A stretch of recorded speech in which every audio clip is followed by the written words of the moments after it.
Huddle Up podcast. It is the 5 Observations with Big Jim. I am your host, Big Jim, and I am the host of the weekly Huddle Up podcast. If this is the first time you are checking out our feed or listening to the 5 Observations, we do our weekly live show Tuesday nights on Facebook, Twitter, and YouTube.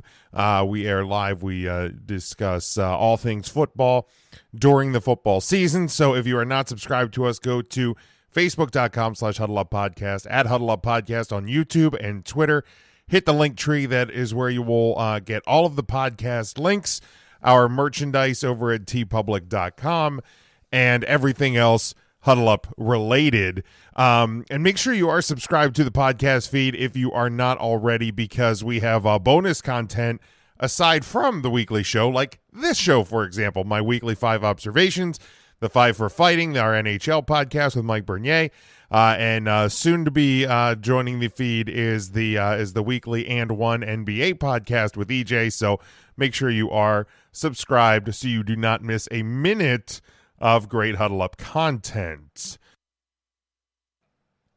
All right, my 5 observations for this week. I did get them a little bit later. Sometimes they come Friday night. Sometimes they come Saturday night.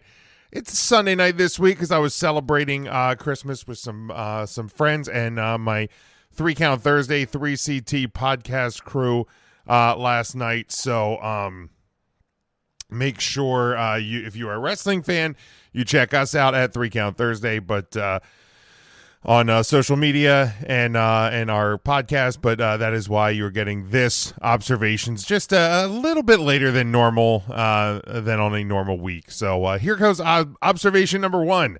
I think people are underestimating the Michigan Wolverines. Now, do not let that make it sound like I am saying that they are guaranteed to win a national title, that they are better than Georgia, or any of that. I have been on record that I said last week when the rankings came out, the week before that the rankings came out, that I thought Georgia was the number 1 team in the country. What I mean by this, and I have seen this since the playoff announcement and the analyzing and predicting of the playoff matchups, like, everybody is just kind of putting Georgia as the national champion. That it's going to be a Georgia repeat. That Georgia's probably going to win. Well, Georgia's going to win. That's the prediction that I'm seeing across the board. Most people are predicting Michigan to win in the semifinal, and then Georgia's going to run away with the national championship game. Now, gun in my head, if I had to pick today, I would probably still say that Georgia is going to win the national title game. But my point here is not that Michigan is the best team in the country or that Michigan will win the national title game. What my point is that everybody keeps bringing up last year and what Georgia did to Michigan last year. First off, I think this Michigan team as a whole is better than the Michigan team that made it to the playoff last year. And another big difference that I think is being overlooked is last year's Michigan team, nobody was giving a chance for them to win against Ohio State, even though it was at home, even though it was in bad weather that probably was going to slow the Ohio State team down. Nobody was giving them the chance to win last year. And I get it. Harbaugh and Michigan, they hadn't beat Ohio State in forever, and in Harbaugh's tenure at Michigan, I get it.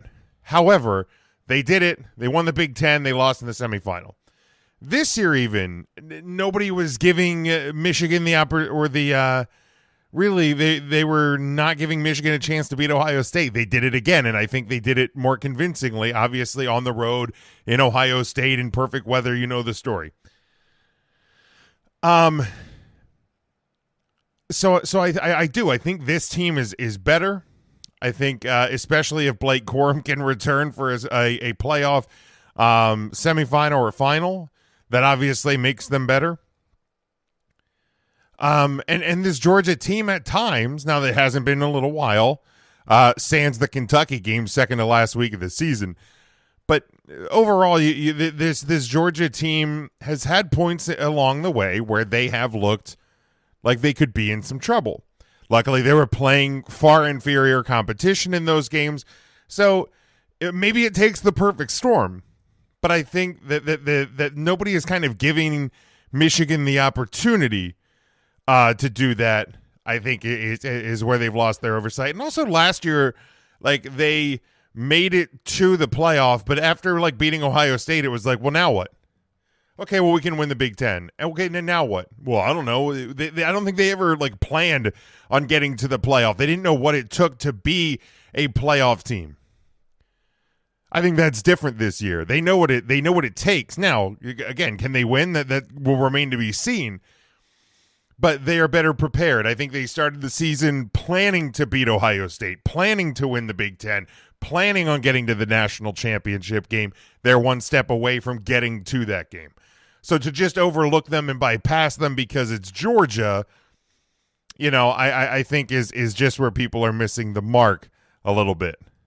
My second observation this week, Tom Brady has finally, quote, hit the wall, or what I'm saying, hit the wall. And no, I'm not talking about throwing a Microsoft Surface tablet at a physical wall. What I mean is this is really, and I know there's been seasons where he hasn't been, quote unquote, Tom Brady like over the last few years. But this one really looks like he is human. He is his age. He is a average quarterback. And I think that's probably where he's at right now. And yes, I understand he's 45, 46, without looking it up. But it's, and I get it, injuries and poor offensive line play and things like that. There's a lot of factors that have contributed to it, but, watching him last week, now I know he had the last minute Tom Brady, like, vintage Tom Brady comeback, to win on the last play of the game. But then now today, him and the Bucs got absolutely dominated and dismantled by Brock Purdy and the 49ers. So I'm just watching this season, and there's obviously, the story with the personal stuff, all the divorce and all of the stuff he's going through in his personal life that I'm sure is contributing to at least some of what's happening on the field. And obviously age, there was going to come a point where Tom Brady looked and played his age. And I think that's what we're seeing now. I think that's what we're experiencing in live and in real time now is the arguably greatest quarterback of all time is showing his age for the first time. And another thing I've noticed with him is that I think is different and I think is great actually, is that he has shown more what I would call, like, and it sounds weird to say because he's literally a person, but like more regular, like human emotion this year. I know last week when talking about how the win happened on his daughter's birthday, like he kind of got choked up a little bit. We've seen that a little bit more out of Brady over the last couple years, and especially this year, which again I think is great to see. Like we so often think of athletes and celebrities and pro wrestlers and singers and musicians and all of that as bigger, larger than life, and they are not human. They are above human emotion, and that's just not the case. These are all human beings, and all of this is normal. And regardless of how much money they have, regardless of how great their situation appears, the bottom line is you can't escape the human brain. You can't escape the human heart. You can't escape human emotion. So to see that out of Brady, I think has been refreshing. But the Bucs now, after today's loss, back under 500, still probably going to win the South, although the Panthers want to have something to say about that. But maybe an early playoff exit for the Bucs and Tom Brady this year. My third observation is nothing specifically with a player, a team, a sport. But has anybody else found it really hard to keep up on sports this month, this year with the holidays? Like I feel, and maybe this is a bit on me because I have been doing a personal 25 days of Christmas where I watch at least one like Christmas movie or show per day. So like I think it's harder. Feel like I'm like focused on that a lot, and trying to celebrate the holidays this year more than I have in the last year or two. That I've just kind of maybe found it a little bit more difficult to to keep up with everything that's going on in sports. Like I've been doing my best. Obviously, I want to make sure with the weekly Huddle Up podcast show and the 5 observations that I do that I'm on top of things. But I found it maybe a little bit harder. I found it a little bit more difficult to keep up with my Washington Capitals as well. Although tonight they won their 4th straight, so that was extremely good news. And then Alex Ovechkin got his 797th career goal. So a good day for the Capitals there.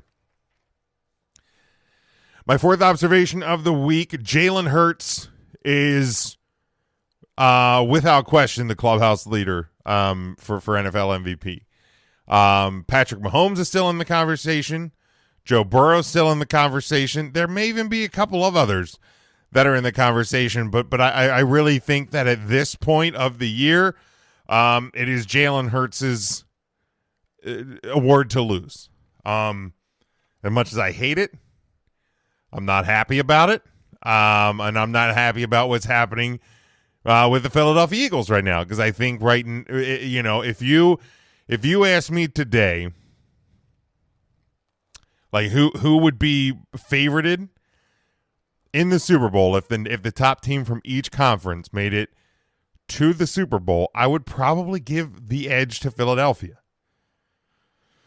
I think Philly is and has been the most complete team in the league, and they are playing as such. You take away a loss to Washington and a near loss to the Colts, and this team has been dominating their schedule across the board, and they're really the only team that can say that consistently week in and week out.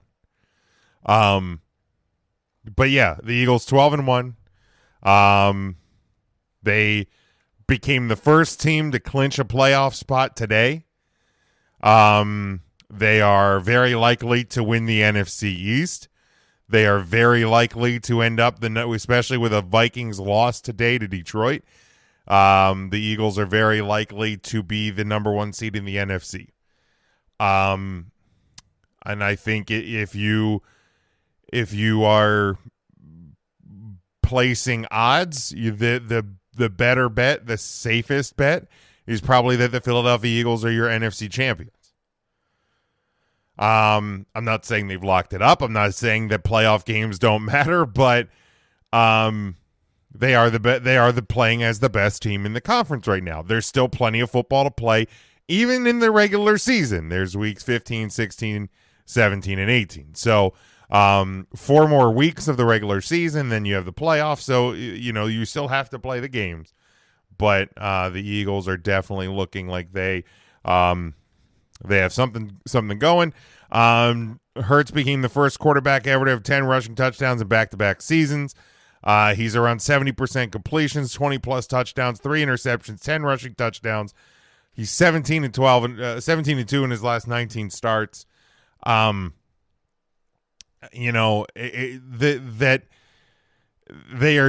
is doing everything that he needs to do and more. And to me, right now, like I said, if you want to make an argument elsewhere, otherwise, tweet at me at Big Jim Sports, tweet at the show at Huddle Up Podcast. Interact with us. Make a case for somebody else. I challenge you. Between now and next week's observations, I challenge you.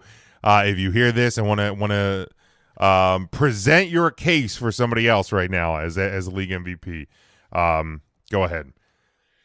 And the last thing, for my observations this week, the Dallas Cowboys have a big problem. I don't know exactly what the problem is. There may be more than one problem, but they have a big problem. Last week they struggled through 3 quarters against the Indianapolis Colts at home.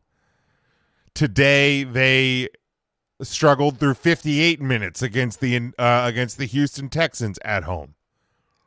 It took a 98-yard touchdown drive, capped off by Dak Prescott handing to Zeke for a touchdown with less than a minute to play to beat the 1 Houston Texans. So what would that be?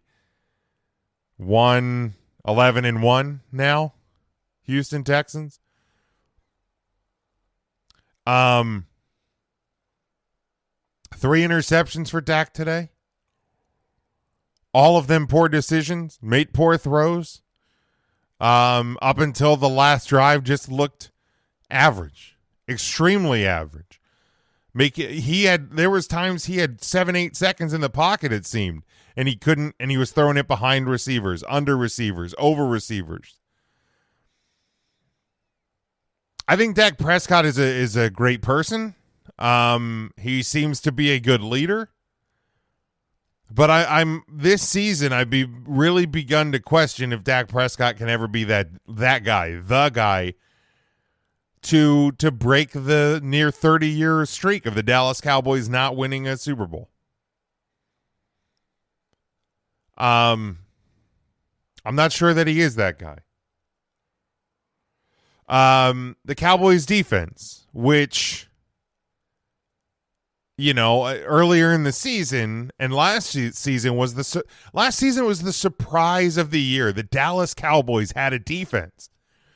It was the defense that was winning them games, not their offense. When was the last time you could say that? I don't even recall. But all of a sudden, like the Cowboys defense does not look like it has that same killer instinct that it has had for a while.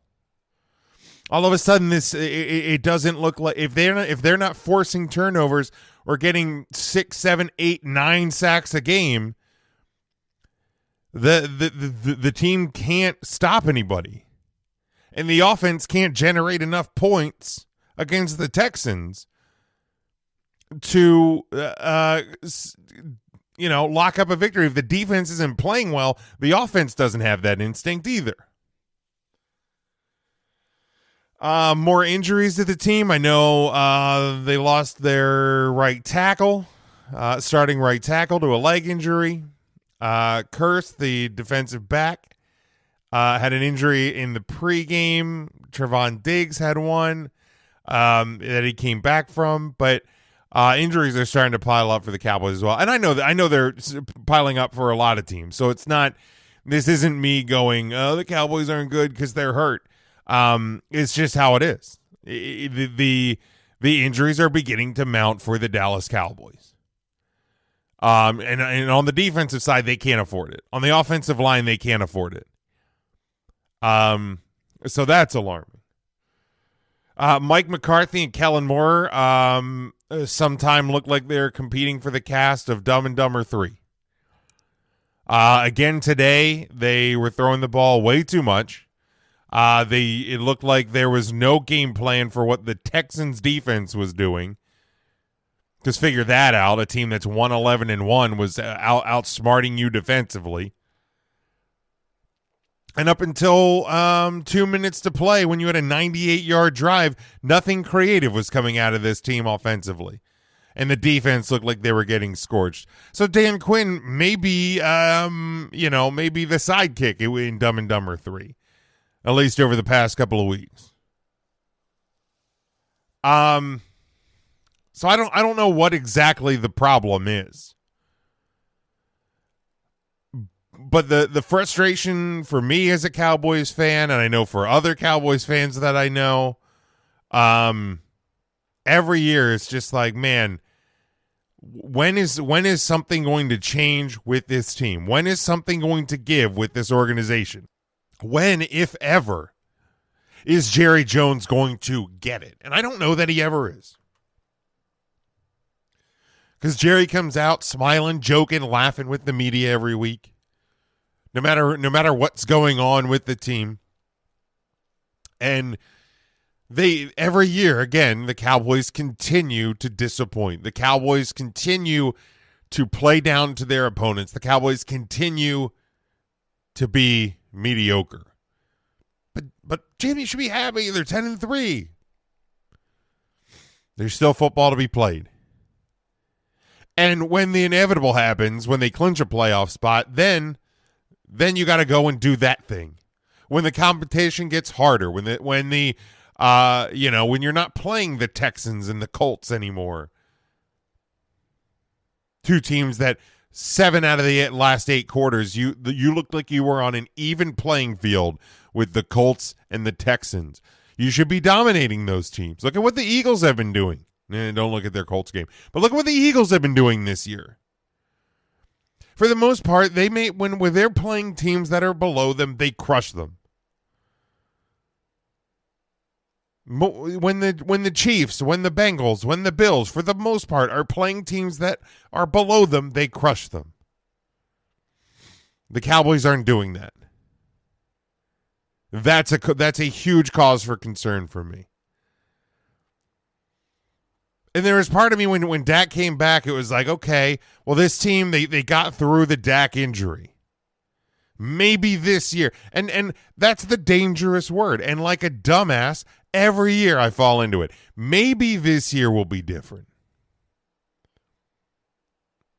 Well, I'm sitting here the second week of December, and I'm really beginning to realize that it's not this year.